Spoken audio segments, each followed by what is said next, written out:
सुप्रभात मॉर्निंग प्रभु चरण तले बसिया प्रभु साहाय्य कर मोर कौन विषय नुहे केवल गोटे विषय मु मन रखे ताहा प्रभुंकर प्रेम एवं मो जीवन रे मु जेते वाक्य को प्रेम करे प्रभु सेते तांको निकटवर्ती मते करंती। तो a morning prayer after a long time बहुत दिन पर प्रभु मते सुंदर दिन मते देई अछंती तांको चरण तले बसिया पई एवं मते एते भलो लागुची एते सुंदर गीत आमे सुनिले एते आराधना आमे कले एवं या होची सबुठारु स्पेशल टाइम मॉर्निंग टाइम होची सबुठारु बड़ टाइम प्रभु को देवा पई। तो प्रभु को मु विशेष विशेष धन्यवाद दिए कारण प्रभु ए सुंदर दिन मते देई अछंती आपण मानको ठारे मु रही तांको वाक्य कहिबाकू प्रभु को मु कोटि कोटि धन्यवाद दिए। प्रिय माने आम जीवन अनेक विषय रे आमे प्रयास करथाउ अनेक विषय रे आमे चाली थाउ अनेक ठारे आमे लागि रही थाउ किंतु सबुठारु गुरुत्वपूर्ण विषय होउची जहा मो जीवन में जहा मु एक्सपीरियंस करछि ता होउची प्रभुंकर प्रेम एवं तांको सानिध्य अटे एवं तांको सानिध्य तांको प्रेम सबुठारु अधिक स्थिरता मान को देई थाए अधिक जडित कर थाए प्रभुंक ठारे। मु जहा काम करे बिजनेस रे होना काहे मु जहा भी काम करे किंतु गोटे स्थिरता मु पाए ता होउची तांको वाक्य तांकर प्रेजेंस तांकर सानिध्यता जहा मते शांति देई थाए मो जीवन में जहा मते उत्साहित कर थाए मो जीवन रे आउ केमती मु दौड़ीबी तांको निकट को जीबी आउ केमती मु तांको वाक्य को मानि चलीबी आउ केमती मु तांको प्रेम करिबी आउ केमती तांको वाक्य धरि मु तांको सानिध्य तोड़ी मु बसिबी। तो प्रिय माने प्रभु आम को सुंदर दिन आम मान को देई अछंती यह हूँ प्रभुंकर पर्पज अटे प्रभुंकर योजना अटे जो योजना आम समस्त एकत्रित होई अछु एवं मु विश्वास करे प्रभु एठारे अछंती एवं मु अनुभव करे प्रभुंकर प्रेजेंस आम मान ठारे अछि जा फल रे आम प्रभु को आराधना करू अछु जा फल रे आम हृदय रे आम स्वीकार करू अछु जे प्रभु हमर ईश्वर अटंती जो ईश्वर आम प्रभात कालीन समय रे आम मानकर प्रार्थना आम मानकर गीत आम मानकर वाक्य सुनिबा प्रत्येक विषय प्रभु आम मान को देखंती से बहुत केयरफुली आम मान को देखि थांती। तो प्रिय माने आज रे वाक्य आम आलोचना करबा ता होछि मु जो सेरेमनी मु प्रिपेयर हिची मु भाबुतिली मु कोन प्रिपेयर हेबी प्रभु आम मान को जीवन में तो अनेक विषय आम देई अछ अनेक वाक्य देई अछ वाक्य को बुझिबा एवं वाक्य को बाछिबा ए प्रकार बहुत बड़ विषय जेतेले आमे मेडिटेट करू जेतेले आमे वाक्य को डीपरली जेतेले आमे जाई थाउ प्रभु हमको कथा कहि देई थांती एवं मु जेतेबेले पाइले वाक्य होछि फिनिशिंग वेल उत्तम शेष वाक्य रो टॉपिक होछि उत्तम शेष। तो प्रिय माने जेहेतु आमे अनेक विजन रे आमे जीवन को स्टार्ट कर थाउ अनेक भाव रे आमे जीवन को काटी थाउ किंतु उत्तम शेष होछि बहुत गुरुत्वपूर्ण। तो ए सुप्रभात समय रे एही प्रश्न आम को जीवन रे पचारिबा जो माने एकत्रित होई अछंती मीटिंग रे आम मन को मन रे एही प्रश्न पचारिबा मु की परि मो जीवन को माने रखिबा को चाहे यह विश्वास प्रेम एवं ईश्वर को प्रति प्रतिबद्धतार उत्तराधिकारी सहित अछि कि जदि मो जीवन को फिनिशिंग वेल करबा को चाहे जदि मो जीवन को शेष करबा को चाहे कौन मो जीवन विश्वास अच्छी कौन मो जीवन प्रेम अच्छी कौन मो जीवन ईश्वर ठारे प्रतिबद्धतार अच्छी कि आज आम जीवन रे नुहे बरं आमर आध्यात्मिक यात्रा रे भल भाव शेष करार अर्थ कौन ताहा अनुसंधान करबा। आम जीवन में तो अनेक विषय आम फिनिशिंग वेल करथाउ आम जीवन में अनेक विषय आम स्टार्ट करथाउ आम मान जर्नी रे छोट रु बड़ जाए आम अनेक अनेक विषय थाए अनेक अनेक विजन थाए अनेक अनेक मिशन थाए आम मान जीवन में किंतु आध्यात्मिक यात्रा रे भल भाव शेष कर मिशन मध्य रही अछि। तो प्रिय माने फिनिशिंग वेल केमिति आम शेष करबा फिनिशिंग वेल कौन अटे प्रथमे आम जानिबा finishing well towards our calling आम मान ठारे जदि फिनिशिंग वेल करबा को अछि आम प्रभुंकर आह्वान को बुझिबा को अछि प्रभु हमको कौन पाए सृष्टि करि अछंती प्रभु आम मान को कौन पाए जीवन देई अछंती प्रभु को निकटवर्ती आम कौन पाए हो अछु। तो फिनिशिंग वेल टुवर्ड्स कॉलिंग आम जानिबा उचित आम मानकर आह्वान प्रभु आम को आह्वान कर सृष्टि कर आम आह्वान कौन आम जाना उचित जहाँफल आम जापर हाँ प्रभु मत यह जहाँफल मुझे गति में चलि जो गति प्रभु मो कौन रखी अच्छा रिवार्ड जो क्राउन मो रखी अच्छा तो second towards ourself it means clear conscious have responsibility with integrity तो फिनिशिंग वेल हूँ आम रेस्पॉन्सिबल हेबा उचित वाक्य को मुझे अनुसंधान करुली वाक्य को हूँ रेस्पॉन्सिबिलिटी आम को क्लियर कॉन्शियस आम विवेक द्वारा आम जाना उचित कि आम कौन करवा उचित एवं आम करवा उचित रेस्पॉन्सिबल रे एक दायित्ववान भाव में आम करवा उचित तो finally finishing well involves relationship तो प्रिय माने फिनिशिंग वेल उत्तम शेष करने को हेले उत्तम संपर्क मध्य रहिबा उचित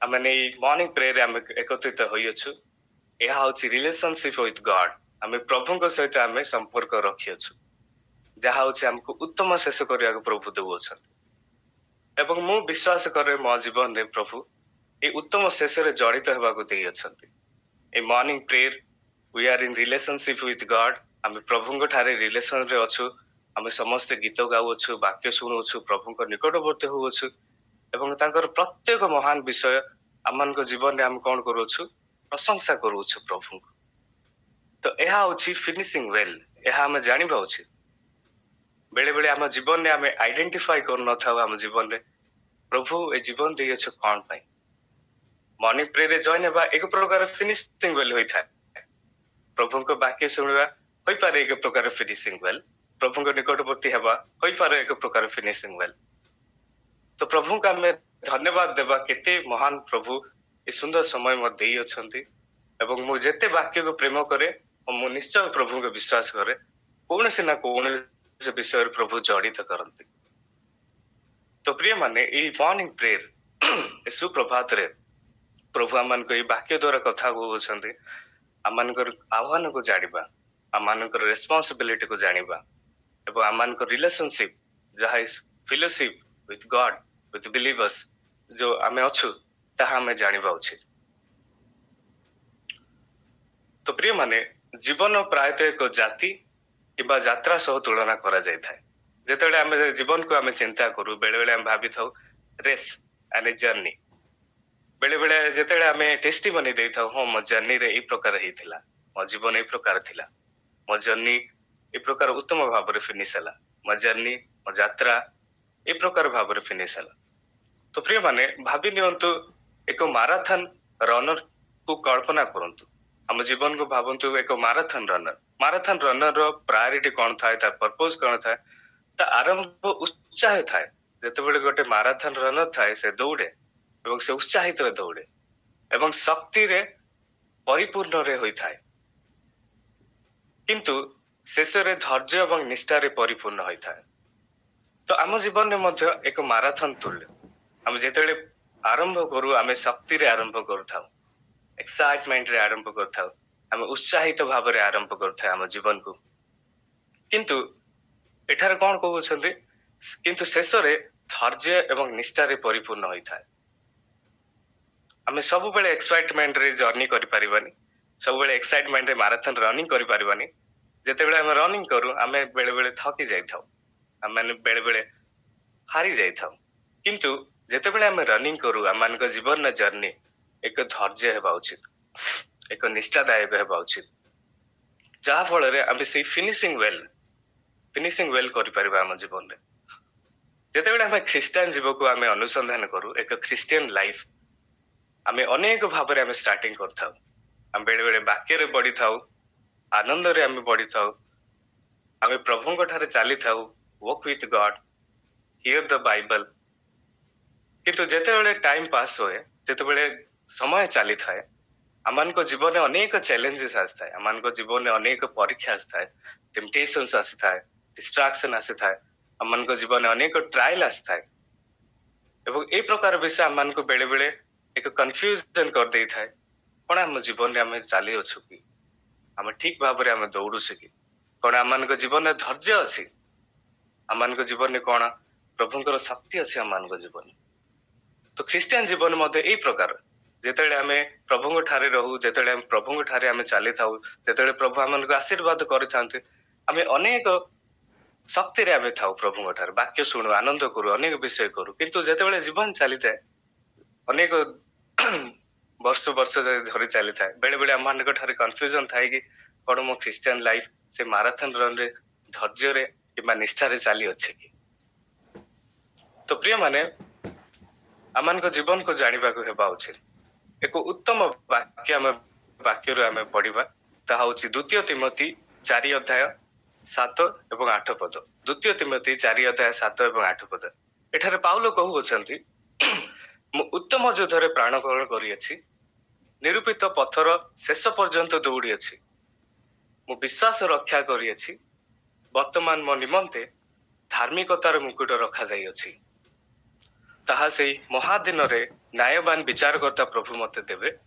ପୁଣି କେବଳ ମତେ ନୁହେଁ, ମାତ୍ର ଯେତେ ଲୋକ ତାହାଙ୍କ ଆଗମନକୁ ଆଗ୍ରହରେ ଅପେକ୍ଷା କରନ୍ତି ସେ ସମସ୍ତଙ୍କୁ ଦେବେ। ତ ଏଠାରେ ପାଉଲ କହୁଛନ୍ତି, I have fought the good fight, ମୁଁ ଉତ୍ତମ ଯୁଦ୍ଧରେ ପ୍ରାଣପଣ କରୁଅଛି ଏବଂ ନିରୂପିତ ପଥରେ ଶେଷ ପର୍ଯ୍ୟନ୍ତ ଦୌଡୁଅଛି। ପାଉଲଙ୍କ ଜୀବନରେ ଯେତେବେଳେ ପ୍ରଭୁ ସେ ଭିଜନ ଦେଇଥିଲେ, ପାଉଲଙ୍କ ଜୀବନରେ ଯୋଉ ପର୍ପୋଜ, ଯୋଉ ଯୋଜନା ପାଉଲଙ୍କ ଜୀବନରେ ଦେଇଥିଲେ, ତ ପାଉଲ ଏଠାରେ 2 ତିମୋଥୀ 4 ଅଧ୍ୟାୟ 7 ଏବଂ 8 ପଦରୁ କହୁଛନ୍ତି, ମୁଁ ଉତ୍ତମ ଯୁଦ୍ଧରେ ପ୍ରାଣପଣ କରୁଅଛି ଏବଂ ନିରୂପିତ ପଥରେ ଶେଷ ପର୍ଯ୍ୟନ୍ତ ଦୌଡୁଅଛି ଏବଂ ମୁଁ ବିଶ୍ୱାସ କରି ଚାଲୁଅଛି, ବର୍ତ୍ତମାନ ମୋ ନିମନ୍ତେ ଧାର୍ମିକତାର ମୁକୁଟ ରହିଅଛି। ତ ପାଉଲଙ୍କ ଜୀବନରେ ଆମେ ଦେଖିପାରୁଛୁ ସେ ଫିନିସିଂ ୱେଲ ଏବଂ ସେ ଡେଷ୍ଟିନେସନ କୁ ଜାଣିଥିଲେ। ପାଉଲ ଫିନିସିଂ ୱେଲ କିପରି କରିବା ଉଚିତ ପାଉଲ ତାହା ଜାଣିଥିଲେ, ଯାହା ଫଳରେ ପାଉଲ ଏଠାରେ କହୁଛନ୍ତି, ମୁଁ ଉତ୍ତମ ଯୁଦ୍ଧରେ, ଗୁଡ ଫାଇଟ, ଉତ୍ତମ ଯୁଦ୍ଧରେ ମୁଁ ପ୍ରାଣପଣ କରୁଅଛି। ତ ପ୍ରିୟ ମାନେ, ଯେତେବେଳେ ଆମେ ବାକ୍ୟକୁ ଆଉ ମଧ୍ୟ ଦେଖିବା, 2 ତିମୋଥୀ 4 ଅଧ୍ୟାୟ 7 ପଦରେ ଏ ପ୍ରକାର ଲେଖା ଅଛି, ମୁଁ ଉତ୍ତମ ଯୁଦ୍ଧରେ ପ୍ରାଣପଣ କରୁଅଛି ଏବଂ ନିରୂପିତ ଶେଷରେ ଦୌଡୁଅଛି, ଯାହା ଆମେ ପଢିଲେ ଏଠାରେ। ଏବଂ ଏଭ୍ରି ପୁସ୍ତକ ତାର 12 ଅଧ୍ୟାୟ 1-2 ପଦ ଏଠାରେ ଏ ପ୍ରକାର ଲେଖା ଅଛି, ଅତଏବ ଏଡେ ବୃହତ ମେଘତୁଲ୍ୟ ସାକ୍ଷୀ ମାନଙ୍କ ଦ୍ୱାରା ବେଷ୍ଟିତ ହେବାରୁ ଆସ, ଆମମାନେ ପ୍ରତ୍ୟେକ ଭାର ଓ ସହଜରେ ବେଷ୍ଟନକାରୀ ପାପ ପରିତ୍ୟାଗ କରି ବିଶ୍ୱାସର ନେତା ଓ ସିଦ୍ଧତା ଯୀଶୁଙ୍କୁ ଲକ୍ଷ୍ୟ କରି ଧୈର୍ଯ୍ୟ ସହକାରେ ଆମମାନଙ୍କ ଗନ୍ତବ୍ୟ ପଥରେ ଧାବମାନ ହେଉ। ସେ ଆପଣା ସମ୍ମୁଖସ୍ଥ ଆନନ୍ଦ ନିମନ୍ତେ ଅପମାନକୁ ସହ୍ୟ କଲେ ଓ ଧୈର୍ଯ୍ୟ ସହ କୃଷୀୟ ମୃତ୍ୟୁ ଭୋଗ କଲେ, ପୁଣି ଈଶ୍ୱରଙ୍କ ସିଂହାସନର ଦକ୍ଷିଣ ପାର୍ଶ୍ୱରେ ଉପବିଷ୍ଟ ହେଲେ।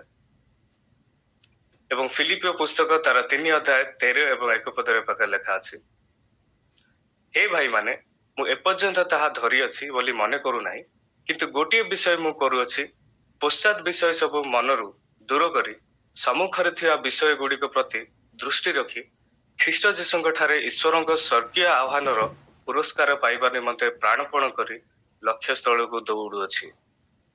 ତ ପ୍ରିୟ ମାନେ, ଏ ବାକ୍ୟ ମାନଙ୍କୁ କହେ, ଫିଲିପିଓ 3 ଅଧ୍ୟାୟ ତାର 13 ଏବଂ 1 ପଦ ଏଠାରେ ଏ ପ୍ରକାର ଲେଖା ଅଛି, ମୁଁ ସେଇ ଲକ୍ଷ୍ୟ ସ୍ଥଳକୁ ଦୌଡୁଅଛି, ଯୋଉ ଲକ୍ଷ୍ୟ ସ୍ଥଳ ପ୍ରଭୁ ଆମମାନଙ୍କ ଜୀବନରେ ଦେଇ ଅଛନ୍ତି।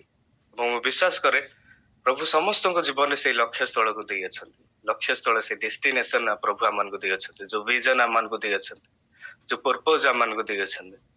ପାଉଲଙ୍କ ଜୀବନରେ ଆମେ ଯେତେବେଳେ ଦେଖୁଛୁ, ପାଉଲ କହୁଛନ୍ତି, ମୁଁ ଉତ୍ତମ ଯୁଦ୍ଧରେ ପ୍ରାଣପଣ କରୁଛି। କିନ୍ତୁ ପାଉଲଙ୍କ ଆରମ୍ଭ ଏତେ ଭଲ ଥିଲା କି? ନୁହଁ। ହୋଇପାରେ ପାଉଲ ଏକ ଜ୍ଞାନୀ ଥିଲେ, ଏକ ରିଲିଜିୟସ ଲିଡର ଥିଲେ, ପାଉଲ ଏକ ଗୁଡ ସ୍କଲାର ଥିଲେ, ଏଜୁକେଶନାଲି ହାଇଲି କ୍ୱାଲିଫାଇଡ ଲୋକ ଥିଲେ, କିନ୍ତୁ ପ୍ରଭୁଙ୍କୁ ଜାଣିନଥିଲେ। ଏବଂ ଏ ପ୍ରକାର ଲୋକକୁ ପ୍ରଭୁ ସେ ଦମସ୍କସ୍ ରୋଡରେ ଯେତେବେଳେ ଯାଉଥିଲେ, ସେଠାରେ ପ୍ରଭୁ ତାଙ୍କୁ କଥା କହୁଛନ୍ତି, ପାଉଲ ତମେ ତ ଏତେ ଡକ୍ଟରେଟ କରିଅଛ, ଏତେ ସ୍କଲାରସିପ କରିଅଛ, ଏତେ ପାଠ ପଢିଅଛ, ଏତେ ଜ୍ଞାନ ଅଛ, କିନ୍ତୁ ତୁମ ଫିନିସିଂ ୱେଲ, ଯୋଉ ଡେଷ୍ଟିନେସନ ପ୍ରଭୁ ତମକୁ ଦେଇ ଅଛନ୍ତି, ତାହା ତମେ ଏବେ ଯାଏ ଜାଣିନ ପାଉଲ, ପ୍ରଭୁ ଏହା କହୁଅଛନ୍ତି। ତ ପ୍ରିୟ ମାନେ, ଆମ ଜୀବନରେ ମଧ୍ୟ ଆମେ ବେଳେ ବେଳେ ଭାବିଥାଉ, ଏହା ହଉଛି ମୋ ଫିନିସିଂ ୱେଲ, ମୁଁ ଏହା ହିଁ କରିଥାଏ, ମୁଁ ଉତ୍ତମ ଚାକିରି ଅଛି, ମୋ ଉତ୍ତମ କାମ ମୁଁ କରୁଅଛି, ମୁଁ ଆମ ଜୀବନରେ ଅନେକ ବିଷୟ ପ୍ରଭୁ ଦେଇ ଅଛନ୍ତି। କିନ୍ତୁ ସେଇ ପ୍ରକାର ନୁହଁ। ପାଉଲଙ୍କ ଜୀବନରେ ମଧ୍ୟ ଅନେକ ଥିଲା, ଏକ ଲିଡରସିପ କ୍ୱାଲିଟି ଥିଲା, ଏକ ହାଇଲି କ୍ୱାଲିଫାଇ ଏଜୁକେଶନ ପାଉଲଙ୍କ ଜୀବନରେ ଥିଲା। ପାଉଲଙ୍କ ଜୀବନରେ ସେହି ବୁଝିବାର ଶକ୍ତି ଥିଲା ପ୍ରତ୍ୟେକ ବିଷୟକୁ। କିନ୍ତୁ ପାଉଲଙ୍କୁ ପ୍ରଭୁ କହୁଅଛନ୍ତି, ପାଉଲ ତମେ ଉତ୍ତମ ଯୁଦ୍ଧରେ ପ୍ରାଣପଣ କରୁନାହ, ଏବଂ ସେଇ ଗନ୍ତବ୍ୟ ପଥରେ ଆପଣ ଦୌଡୁନା। ଯେତେବେଳେ ପ୍ରଭୁ ପାଉଲଙ୍କ ଜୀବନର କଥା କହିଲେ ଏବଂ ପାଉଲଙ୍କ ଆମ ଯୋଉ ବାକ୍ୟକୁ ଆମେ ପଢି ଆମେ ଜାଣୁଅଛୁ ଯେ ପ୍ରଭୁ ଆମମାନଙ୍କୁ ମଧ୍ୟ ସେଇ ଉତ୍ତମ ସେଇ ଫିନିସିଂ ୱେଲ୍ ଦ ପର୍ପୋଜ ପ୍ରଭୁ ଆମମାନଙ୍କୁ ମଧ୍ୟ ଦେଇ ଅଛନ୍ତି, ଆମମାନଙ୍କ ଜୀବନରେ ମଧ୍ୟ ଦେଇ ଅଛନ୍ତି।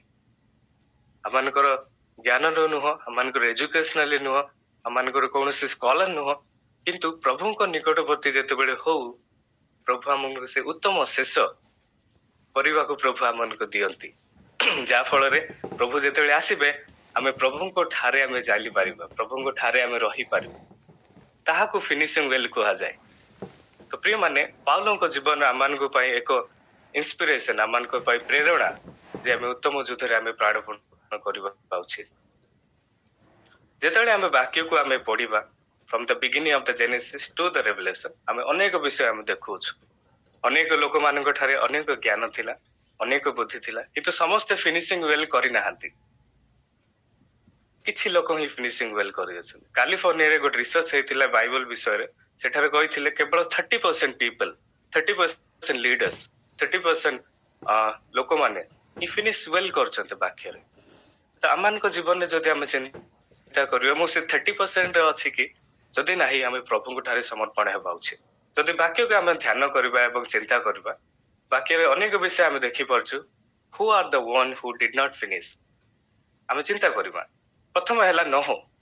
ନୋହ ଥିଲେ ଏକ ରାଇଟିୟସ୍ ପର୍ସନ, ଏକ ଭଲ ଲୋକ ଥିଲେ, ବ୍ଲେମଲେସ୍ ଲୋକ ଥିଲେ, ଯାହା ଜୀବନରେ ଅନେକ ବିଷୟ ପ୍ରଭୁ ଆଶୀର୍ବାଦ କରିଥିଲେ, ଯାହାଙ୍କ ଫଳରେ ପ୍ରଭୁ ସେଇ ଲୋକମାନଙ୍କୁ, ପ୍ରଭୁଙ୍କ ଲୋକମାନଙ୍କୁ ନୋହ କିପରି ଲିଡରସିପ କ୍ୱାଲିଟିରେ ରଖିଲେ। ଏବଂ ଏକ ଧାର୍ମିକ ବ୍ୟକ୍ତି ଥିଲେ ନୋହ। ଏବଂ ନୋହଙ୍କ ବିଷୟ ଆମେ ସବୁବେଳେ ଶୁଣି ଆସୁଅଛୁ, ସଣ୍ଡେ ସ୍କୁଲ ଆମେ ଏବେ ପର୍ଯ୍ୟନ୍ତ ଆମେ ଶୁଣି ଆସୁଅଛୁ ନୋହ କିପରି ଲୋକ ଥିଲେ, ତାଙ୍କ ଡଙ୍ଗା ବିଷୟରେ ଆମକୁ ମନେ ପଡେ। କିନ୍ତୁ ଶେଷରେ he was drunk with wine and lying naked in his tent। କିନ୍ତୁ ନୋହଙ୍କ ଶେଷ ଏତେ ଭଲ ନଥିଲା, ସେ ମଦ୍ୟପାନ କଲେ ଏବଂ ନେକେଡ ଥିଲେ। ଏବଂ ସଲୋମନଙ୍କ ଜୀବନରେ ଯଦି ଆମେ ଦେଖିବା, ଦାଉଦଙ୍କ ପୁତ୍ର ସଲୋମନ ପ୍ରଭୁଙ୍କ ନିକଟକୁ ଯେତେବେଳେ ପ୍ରଭୁଙ୍କୁ ମାଗିଲେ, ହଁ ସଲୋମନଙ୍କ ଠାରେ ଉତ୍ତମ ଆରମ୍ଭ ଥିଲା, ଉତ୍ତମ ବିଷୟ ଆମେ ସଲୋମନଙ୍କ ଜୀବନରେ ଆମେ ଦେଖୁଅଛୁ। ସଲୋମନ ଉତ୍ତମ ରୂପେ ଷ୍ଟାର୍ଟ କଲା।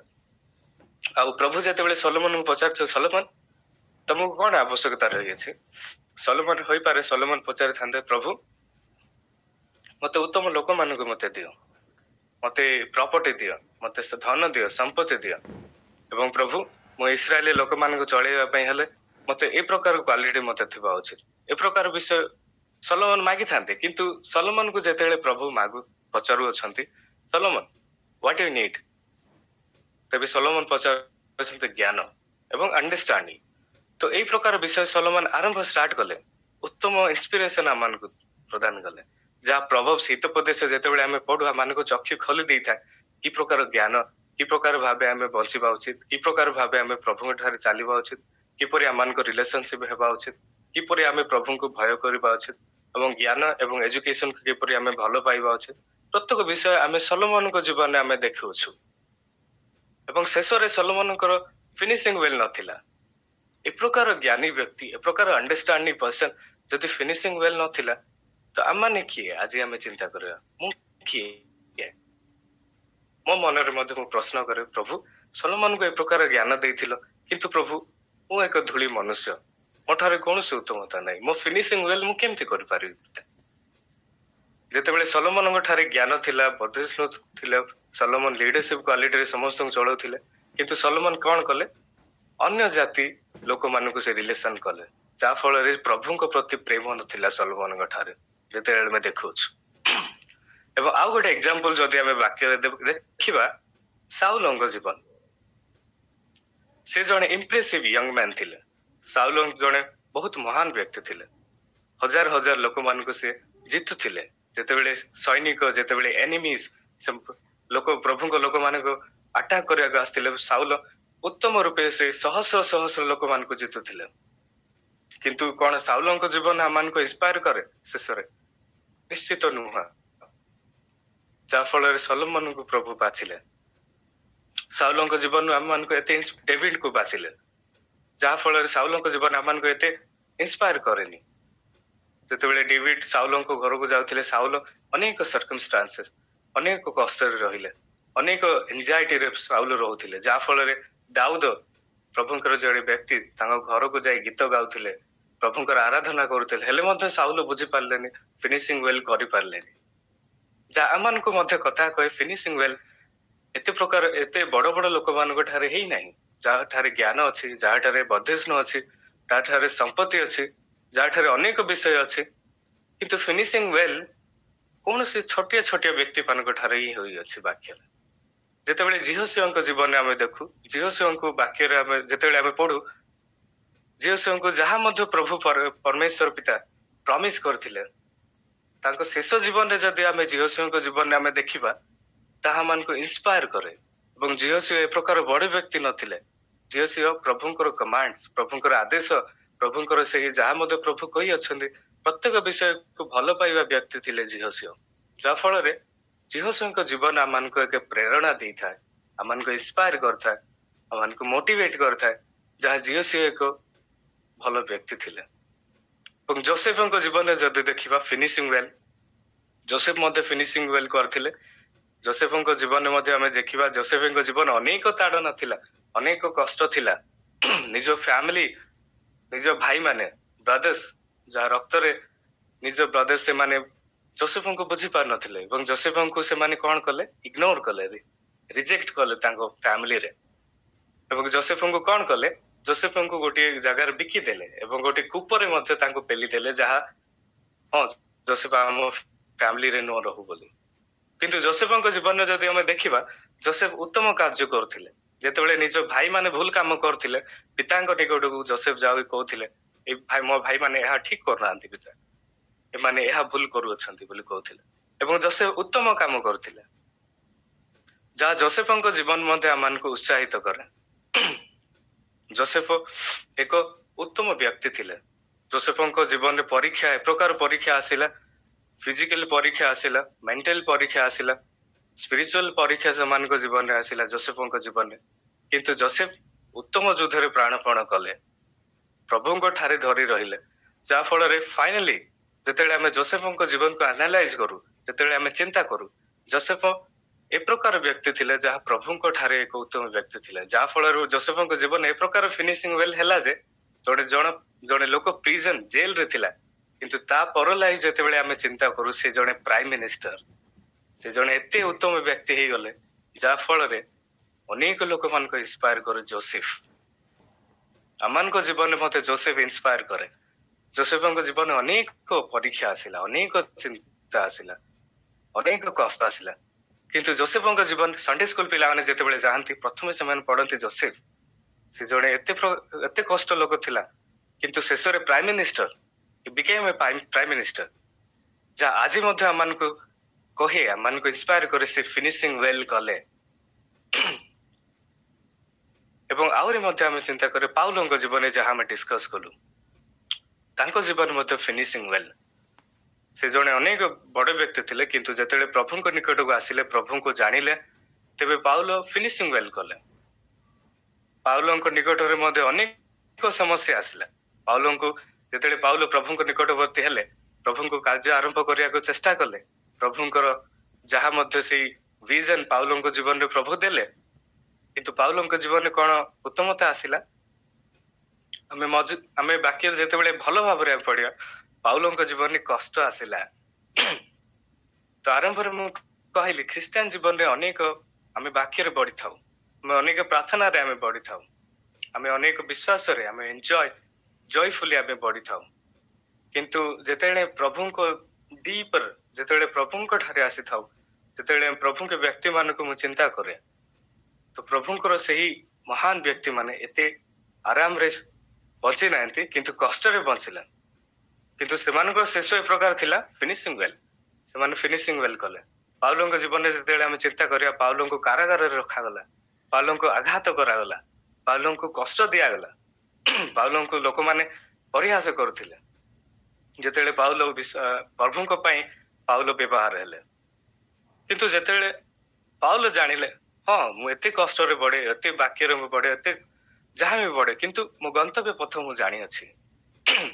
ଯାହା ଫଳରେ ପାଉଲକୁ ପ୍ରଭୁ କଣ କରୁଛନ୍ତି? କ୍ରାଉନ ରିୱାର୍ଡ ଯୋଉ ମୁକୁଟ ଦେଉଅଛନ୍ତି। ଏବଂ ପାଉଲ ଜଣେ ଏ ପ୍ରକାର ବ୍ୟକ୍ତି, ବାକ୍ୟକୁ ଯେତେବେଳେ ପଢିବା ସେ ହାଫ୍ ଅଫ ଦ ନ୍ୟୁ ଟେଷ୍ଟମେଣ୍ଟ, ଯାହା ଆମେ ସବୁବେଳେ ଆମେ ଆଖି ଖୋଲି ଆମେ ପଢିଥାଉ ପାଉଲଙ୍କ ବାକ୍ୟ, ପାଉଲଙ୍କ ପତ୍ର, ଯାହା ମାନଙ୍କୁ ଇନ୍ସପାୟାର କରିଥାଏ। କିନ୍ତୁ ପାଉଲଙ୍କ ଜୀବନ ଆମମାନଙ୍କୁ ଫିନିସିଂ ୱେଲ ଦେଖାଯାଉଛି। ତ ପ୍ରିୟ ମାନେ, ଆମମାନଙ୍କ ଜୀବନରେ ମଧ୍ୟ ଅନେକ କଷ୍ଟ ଆସିଥାଏ, ଅନେକ ସର୍କମଷ୍ଟାନ୍ସେସ୍ ଆସିଥାଏ, ଅନେକ ଏନ୍ଜାଇଟି ଆସିଥାଏ। କିନ୍ତୁ ଯଶୁଆଙ୍କ ଜିହୋଶୁଆଙ୍କ ଜୀବନରେ ଆମେ ଯେତେବେଳେ ଦେଖୁ, ଯେତେବେଳେ ଆମେ ପାଉଲଙ୍କ ଜୀବନରେ ଯେତେବେଳେ ଆମେ ଦେଖୁ, ଯେତେବେଳେ ଆମେ ଯୋସେଫଙ୍କ ଜୀବନରେ ଯେତେବେଳେ ଆମେ ଚିନ୍ତା କରୁ, ତ ଏତେ ଉତ୍ତମ ଫିନିସିଂ ୱେଲ, ଯାହା ଯୋସେଫ କେବେ ମଧ୍ୟ ଭାବି ନଥିଲେ କି ମୁଁ ପ୍ରାଇମ ମିନିଷ୍ଟର ହେବାକୁ ଯାଉଅଛି। ଏବଂ ପାଉଲ କେବେ ମଧ୍ୟ ଭାବି ନଥିଲେ କି ମୁଁ ଏ ଲିଡରସିପ ଏତେ ଏଜୁକେସନାଲି ହାଇଲି କ୍ୱାଲିଫାଇଡ, କିନ୍ତୁ ପ୍ରଭୁ ମତେ ଏ ପ୍ରକାର ଭାବେ ତାଙ୍କ ନିକଟକୁ ମତେ ନେବେ। ଝିଅ ସେ କେବେ ମଧ୍ୟ ଭାବି ନଥିଲେ କି ପ୍ରଭୁ ଏତେ ଭଲ ପ୍ରମିସ କରିଥିଲେ ମତେ ଦେବେ କି ନାହିଁ। ଝିଅ ସେ ପ୍ରକାର ଭାବି ନଥିଲେ, କିନ୍ତୁ ଶେଷରେ ପ୍ରଭୁ ଯାହା ମଧ୍ୟ ପ୍ରମିସ କରିଥିଲେ ଝିଅଙ୍କୁ ପ୍ରଭୁ ଦେଲେ। ତ ପ୍ରିୟ ମାନେ, ଏହା ଆମମାନଙ୍କୁ ଇନ୍ସପାୟାର କରେ, ଆମମାନଙ୍କୁ ମୋଟିଭେଟ କରେ। ହଁ, ହୋଇପାରେ ସଲୋମନ ଏତେ ଜ୍ଞାନୀ ଲୋକ ଥିଲେ, ନହ ଏତେ ବଡ ଲୋକ ଥିଲେ, ହଁ ନହ ଏବେ ମଧ୍ୟ ନହ ଆମମାନଙ୍କ ପାଇଁ ଏକ ଉତ୍ତମ ବ୍ୟକ୍ତି। ଅନେକ ଲୋକ ରହିଅଛନ୍ତି। ସାଉଲ ମଧ୍ୟ ଏ ପ୍ରକାର ଲିଡରସିପ କ୍ୱାଲିଟି ଥିଲା। ଏ ପ୍ରକାର ବଡ ବଡ ବ୍ୟକ୍ତି ଆମେ ଭାବିଥାଉ, ବେଳେ ବେଳେ ଆମେ ଆମ ନିଜ ଜ୍ଞାନରେ, ଆମମାନଙ୍କ ନିଜ ବୁଦ୍ଧିରେ ମାନେ ବେଳେ ବେଳେ ଥାଉ, ଆଉ ବେଳେ ବେଳେ ଭାବିଥାଉ ଆମେ ଫିନିସିଂ ୱେଲ କରିବାକୁ ଯାଉଅଛୁ, ମୋ ପାଖରେ ସବୁ ଅଛି, ମୁଁ ଫିନିସିଂ ୱେଲ କରିପାରେ। କିନ୍ତୁ ନୁହଁ, ପ୍ରଭୁଙ୍କର ଚିନ୍ତା ଅଲଗା ଥାଏ। ପ୍ରଭୁଙ୍କର ପର୍ପୋଜ, ପ୍ରଭୁଙ୍କର ଯୋଜନା ଆମମାନଙ୍କ ଜୀବନରେ ସମ୍ପୂର୍ଣ୍ଣ ରୂପେ ଅଲଗା ଥାଏ। ଯେପରି ଅଲଗା ଯୋସେଫଙ୍କ ଜୀବନରେ ଥିଲା, ଯୋଶୁଆଙ୍କ ଜୀବନରେ ଥିଲା, ଝିଅସୁଆଙ୍କ ଜୀବନରେ ଥିଲା, ପାଉଲଙ୍କ ଜୀବନରେ ଥିଲା, ଆମମାନଙ୍କ ଜୀବନରେ ମଧ୍ୟ ପ୍ରଭୁ ସେଇ ଯୋଜନା ରଖିଅଛନ୍ତି। ଆମମାନେ ନିଜ ହୃଦୟକୁ ଖୋଲି ବୁଝିବା ଉଚିତ, ପ୍ରଭୁ ଏ ପ୍ରକାର ଯୋଜନା ଆମମାନଙ୍କ ଠାରେ ରଖିଅଛନ୍ତି। ତ ପ୍ରିୟ ମାନେ, ଯୀଶୁଙ୍କ ଜୀବନରେ ଯଦି ଦେଖିବା, ଆମମାନଙ୍କ ପିତା, ଆମମାନଙ୍କ ପ୍ରଭୁ, ତାଙ୍କ ଜୀବନରେ ଏକ ଉତ୍ତମ ରୂପେ ସେ ଫିନିସିଂ ୱେଲ କଲେ। ଏତେ ବଡ ମହାପ୍ରଭୁ ଥିଲେ, ଆମମାନଙ୍କ ସୃଷ୍ଟିକର୍ତ୍ତା, ଆମମାନଙ୍କ ତ୍ରାଣକର୍ତ୍ତା, ସ୍ୱର୍ଗ ଯାହାର ସିଂହାସନ, ପୃଥିବୀ ଯାହାର ପାଦପୀଠ, ଏ ପ୍ରକାର ମହାନ ଈଶ୍ୱର।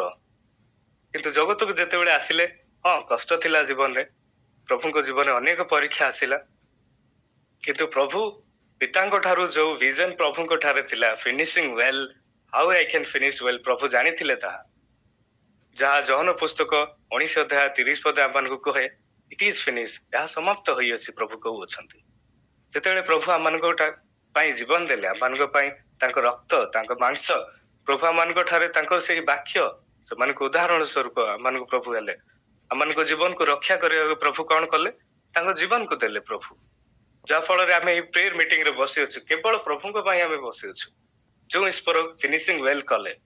ଯଦି ପ୍ରଭୁ ଫିନିସିଂ ୱେଲ କରିନଥାନ୍ତେ, ଆମେ ଉଦ୍ଧାର ପାଇନଥାନ୍ତୁ, ଆମମାନଙ୍କ ପାଇଁ ବହୁତ କଷ୍ଟ ହେଇଥାନ୍ତା। କିନ୍ତୁ ପ୍ରଭୁ ଆମମାନଙ୍କୁ ପ୍ରେମ କଲେ, ଆମମାନଙ୍କ ପାଇଁ କଷ୍ଟ ସହିଲେ, ଏବଂ ସେ କହୁଅଛନ୍ତି ଇଟ ଇଜ ଫିନିଶ୍ଡ, ଏହା ମୁଁ ସମାପ୍ତ କରିଅଛି ତମ ପାଇଁ। ଆଜି ମଧ୍ୟ ଏ ମର୍ଣ୍ଣିଂ ପ୍ରେୟରରେ ଆମମାନେ ବସିଅଛୁ, ଆମମାନଙ୍କ ପାଇଁ ପ୍ରଭୁ ସମାପ୍ତ କରିଅଛନ୍ତି। କିନ୍ତୁ ସେହି ପର୍ପୋଜ, ସେଇ ଫିନିସିଂ ଲାଇନ, ସେଇ ମାରାଥନ ରେସ୍ ଯାହା ଆମେ କରୁଅଛୁ, ଆମେ ଚିହ୍ନିବା ଉଚିତ, ଆମେ ଜାଣିବା ଉଚିତ, ହଁ ମୁଁ ଠିକ କରୁଅଛି, ଯାହା ଫଳରେ ମୁଁ ଫିନିଶ ୱେଲ କରିପାରେ। ତ ପ୍ରିୟ ମାନେ, ଫିନିସିଂ ୱେଲ ବିଷୟରେ ଅନେକ କ୍ୟାରେକ୍ଟର୍ସ ଆମେ ବାକ୍ୟରୁ ଆମେ ଶୁଣିଲୁ, କିନ୍ତୁ ଯେତେବେଳେ ଆମେ ଦେଖିବା ଆପ୍ଲିକେସନ ପାର୍ଟ ଅଫ ମେସେଜ, ଯେତେବେଳେ ଆମେ ଚିନ୍ତା କରିବା ଆମେ କି ପ୍ରକାର ଫିନିସିଂ ୱେଲ କରିବା ଉଚିତ, ପ୍ରଥମ ବିଷୟ ହେଲା ଷ୍ଟେ ରୁଟେଡ ଇନ ଫେଥ। ବିଶ୍ୱାସରେ ରୁହନ୍ତୁ, ବିଶ୍ୱାସରେ ମୁଁ ମଧ୍ୟ ରହିବା ଉଚିତ। ପାଉଲଙ୍କ ପରି ଆସନ୍ତୁ ଯୀଶୁଙ୍କ ଉପରେ ଦୃଷ୍ଟି ରଖିବା ଏବଂ ତାଙ୍କ ପ୍ରତିଜ୍ଞା ଉପରେ ଭରସା କରିବା। ବିଶ୍ୱାସ ହେଉଛି ମୂଳଦୁଆ, ଯାହା ଆମକୁ ସହିବାକୁ ସାହାଯ୍ୟ କରେ। ଏବେ ଯଦି ଆମେ ଫିନିସିଂ ୱେଲ କରିବାକୁ ଉଚିତ, ଷ୍ଟେ ରୁଟେଡ ଇନ ଫେଥ, ବିଶ୍ୱାସରେ ରହିବା ଉଚିତ। ଏବଂ ଦ୍ୱିତୀୟ ବିଷୟ ହେଲା ଡେଲି ଡିସିପ୍ଲିନ, ପ୍ରତ୍ୟେକ ଦିନ ଅନୁଶାସନ। ଡେଲି ଡିସିପ୍ଲିନ ଆମମାନଙ୍କ ଠାରେ ରହିବା ଉଚିତ। ଯଦି ଆମେ ଫିନିସିଂ ୱେଲ କରିବାକୁ ଉଚିତ, ନିଜ ଅନୁଶାସନକୁ ବୁଝିବା ଉଚିତ, ପ୍ରାର୍ଥନାରେ ନିୟୋଜିତ ହୁଅ, ଈଶ୍ୱରଙ୍କ ବାକ୍ୟ ଅଧ୍ୟୟନ କରିବା ଉଚିତ ଏବଂ ଅନ୍ୟ ବିଶ୍ୱାସୀ ମାନଙ୍କ ସହ ସହଭାଗିତା ବଜାୟ ରଖିବା ଉଚିତ। ବିଶ୍ୱାସୀ ମାନଙ୍କ ସହଭାଗିତା, এই ମର୍ଣ୍ଣିଂ ପ୍ରେୟର ଯାହା ଅଛୁ, ଆମେ ଫିନିସିଂ ୱେଲ କୁ ଆମେ ଯାଉଅଛୁ, ବିଶ୍ୱାସୀ ମାନଙ୍କ ସହ ଆମେ ସହଭାଗିତା ଅଛୁ। ବେଳେବେଳେ ଆମେ ଭାବିଥାଉ ପ୍ରଭୁ ମତେ ପର୍ପୋଜ ଦେଇନାହାନ୍ତି, କିନ୍ତୁ ବେଳେ ବେଳେ ପ୍ରଭୁ ଆମକୁ ପର୍ପୋଜ ମଧ୍ୟ ଦେଇଥାନ୍ତି। ମର୍ଣ୍ଣିଂ ପ୍ରେୟରରେ ଗୀତ ଗାଇବା ହେଇପାରେ ପ୍ରଭୁଙ୍କର ପର୍ପୋଜ, प्रभु वाक्य देवा होई पारे प्रभु पर्पज प्रभु ठारे बसिबा होई पारे प्रभु पर्पज जहा फल प्रभु आम को डेली डिसिप्लिन करूछंती प्रत्येक दिन अनुशासन करूछंती एवं प्रभुंकर डिसिप्लिन आम को एक होलीनेस करथाय मान को ए जगत रे सेपरेट करथाय जहा फल रे डेली डिसिप्लिन हले आम फिनिशिंग वेल करि परिबा एवं द्वितीय विषय है आम किपर फिनिशिंग वेल करवा ओवरकम ऑब्स्टेकल बाधा विघ्न को अतिक्रम करवा जीवन परीक्षा अपरिहार्य किंतु सेगुड़िक मध्य वृद्धि हेबार सुजोग अटे आम मान प्रलोभन निराश एवं पाप दूर करने को ईश्वर शक्ति उपर निर्भर करवा उचित जदि आम फिनिशिंग वेल करवा उचित पापर दूर हेबाई प्रलोभन दूर हेबाई निराश दूर हेबाई अनेक ऑब्स्टेकल आम जीवन में जहाँ अच्छी अनेक ठार दूर हेबाई आम कौन करवा उचित बाधा विघ्न अतिक्रम करने को पड़ो एवं ईश्वर शक्ति उपर निर्भर करने को पड़ो ईश्वर जो शक्ति द स्ट्रेंथ द पावर प्रभु जहाँ मान को दे अच्छे से आम निर्भर करने को पड़ो एवं चतुर्थ विषय हूँ लिव विथ पर्पज उद्देश्य सहित बचवा उचित मन रखु जे आपणकर जातिर एक ईश्वरीय उद्देश्य अच्छी आपणकर कर्म क्षेत्र में परिवार रे किंबा संप्रदाय हेतु ईश्वर को निबान्वित भाव में जीवन यापन करवा उचित एठार लिखा अच्छे उद्देश्य सहित बचवा उचित आम एक पर्पज एक लेगासी आम एक बड़ विषय रहा उचित जहाँ फल आम फिनिशिंग वेल कर सो निज को आम पचार आम जीवन कौन आम विश्वास बढ़ुअछु विश्वास बढ़ापी प्रभु वाक्य मध्य प्रकार वाक्य कहे विश्वास शुणा द्वारा जात होता है एवं शुणा द्वारा अनेक विषय आम शुणी था किंतु विश्वास जात हो न था किंतु विश्वास ताहा द्वारा जात होता है जहाँ आम ठीक विषय शुणा और ताहा हूँ प्रभुंर वाक्य और ताहा हूँ ये मॉर्निंग प्रेयर यही सुप्रभात समय आम प्रभु निकटवर्ती अच्छु जहाँ आमको फिनिशिंग वेल करने आम मान को हेल्प करता है डिसिप्लिन हेबा उचित आम ओवरकम ऑब्स्टेकल जहाँ अच्छे सबुठारे दूर रहा उचित लिव विथ पर्पज रहा उचित तो प्रिय माने शेषर मुझे कहवाक चाहे तीनोटी विषय आम मान जीवन में मन रखा उचित मु मोर दौड़ को स्थिरता सहित चलाऊ अच्छी कि तीनोटी विषय आम निजक पचार मो फिनिशिंग वेल को मु कौन स्थिरता सहित चलाऊ अच्छी हाँ ख्रीस्टान जीवन उत्तम भाव में स्टार्ट है किंतु एंडिंग से परजेवरेंस से फेथ से दीर्घ सहिष्णुता से विश्वासतार चलवा उचित कारण finishing starting is very easy पढ़ा बहुत इजी होता है किंतु पास होगा बहुत कष्ट होता है दौड़ा माराथन रेस रे स्टार्ट करवा बहुत एक्साइटमेंट होता है किंतु शेष में ताहा कष्ट होता है किंतु आम ठारे कौन करवा उचित एक स्थिरता एक स्टेबल जार मन प्रभु ठारे स्थिरता थाए प्रभु ताकू संपूर्ण रूपे आनंदित करथांती आशीर्वाद करथांती एवं द्वितीय विषय है मु भल भाव में शेष करने को निश्चित करिबारु मु केउ परिवर्तन करबा आवश्यक करे द्वितीय विषय है मु किपरि विषय परिवर्तन करबा उचित मु फिनिशिंग वेल करबा पई मु किपरि स्ट्रेटजी किपरि विजन मो जीवन में किपरि वाक्य पढ़िबि किपरि मो आध्यात्मिक जीवन काटिबि ए प्रकार विषय निश्चित भाव में आम जीवन में पचारिबा उचित जहा फल आम फिनिशिंग वेल करिपारिबा एवं विश्वास रे बढ़िबा उचित ए उत्तराधिकारी एवं मु परवर्ती जेनेरेशन पाई मो आमान को जेनेरेशन पाई नेक्स्ट जेनेरेशन पाई मु कोन मो विश्वास को एक इंस्पायर भाव रे व्यवहार करूछि मु कोन किछि उत्तराधिकारी छाड़ी छि कि तो एहा मध्ये आमान को जीवन में हम क्वेश्चन पचारिबा उचित जेतेडे पाउलों को जीवन में हम देखिबा हां आमान को उत्तम उत्तम बही प्रभुंकर वाक्य जहा पाउल देले उत्तम विषय हमको छाड़ी गले एक उत्तराधिकारी भाव में से जीवन यापन कले जहा फल पाउलों को जीवन मध्य कौन है आम जीवन में इंस्पायर है जोसेफ को जीवन में जदि वाक्य को आम देखा साउलों को जीवन सोलोमन को जीवन डेविड को जीवन सामसन को जीवन एली को जीवन सामुएल को जीवन अनेक लोक मान जीवन को जिते आम मेडिटेट करी आम ध्यान करवा तो किसी ही भी लोक मैंने समाप्त कर अनेक लोक मैंने बड़ी जाइ जो मैंने समाप्त कर पारना तो जदि आम प्रभु ठारे धैर्य हेबा जहाँ मु कहली विश्वास चलवा मु पारे मु प्रभु ठारे समाप्त कर न पारे किंतु जदि मु विश्वास रही मत विश्वास अच्छे मत भरोसा अच्छी हाँ प्रभु किसी ना किसी मो पाए एक डायरेक्शन मत प्रभु दे पारती जहा फल मु समाप्त कर पारे तो प्रिय माने आज वाक्य मान को उत्साहित करे ଆମମାନଙ୍କୁ ଏ ପ୍ରକାର କରେନି କି ଡିମୋଟିଭେଟ କରେନି କି ହଁ ଏତେ ଲୋକ ସମାପ୍ତ ୱେଲ କରିପାରୁନାହାନ୍ତି କିଛି ଲୋକ କରିପାରୁଛନ୍ତି ଏମିତି ଭାବିବାନି କିନ୍ତୁ ପ୍ରଭୁଙ୍କ ଠାରେ ଯେତେବେଳେ ଆମେ ବାକ୍ୟ ଆମମାନଙ୍କୁ ସଚେତନ କରିଦିଏ ଯେ ଆମେ ମଧ୍ୟ ସେଇ ଉତ୍ତମ ଯୁଦ୍ଧରେ ମାରାଥନ ରେସରେ ଉତ୍ତମ ଯୋଉ ପ୍ରାଣପଣ ରେସରେ ଆମେ ଚାଲିପାରିବା। ଆସନ୍ତୁ ଆମେ ନିଜକୁ ବିଶ୍ୱସ୍ତ ରହିବାକୁ ଏବଂ ଶେଷ ପର୍ଯ୍ୟନ୍ତ ସହିବାକୁ ନିଜର ସମର୍ପଣ କରିବା ଏବଂ ମୋ ବିଶ୍ୱାସ ଅଛି ବାକ୍ୟ ଆମମାନଙ୍କ ମନ ଆମମାନଙ୍କ ହୃଦୟ ଆମମାନଙ୍କ ପ୍ରତ୍ୟେକ ବିଷୟ ଖୋଲି ଦେଇପାରେ ଏବଂ ମତେ ମଧ୍ୟ ବହୁତ ଇନ୍ସପାୟାର କରିଅଛି ଏବଂ ମୁଁ ମଧ୍ୟ ଏହି ବହି ଯା ଫିନିସିଂ ୱେଲ୍ ଯାହା ମୁଁ ସମାପ୍ତ କରିଅଛି ଯାହା ମେଡିଟେଟ କରିବା ଦ୍ୱାରା ମୁଁ ଜାଣିପାରିଲି କି ହଁ ଆମ ଜୀବନରେ ମଧ୍ୟ ଅନେକ ବିଷୟ ପ୍ରଭୁ ଦେଇଅଛନ୍ତି ଯାହା ଆମେ ଫିନିସିଂ ୱେଲ୍ କରିବା ଅଛି। ତ ପ୍ରିୟମାନେ ପ୍ରଭୁଙ୍କ ଧନ୍ୟବାଦ ଦିଏ ମର୍ଣ୍ଣିଂ ପ୍ରେୟର ଆମମାନଙ୍କୁ ପ୍ରଭୁ ଏହି ବାକ୍ୟ ଦ୍ୱାରା ଆଶୀର୍ବାଦ କରନ୍ତୁ ଉପସ୍ଥିତ ଥିବା ସମସ୍ତଙ୍କୁ ପ୍ରଭୁ ଆଶୀର୍ବାଦ କରନ୍ତୁ। ଆମେନ୍।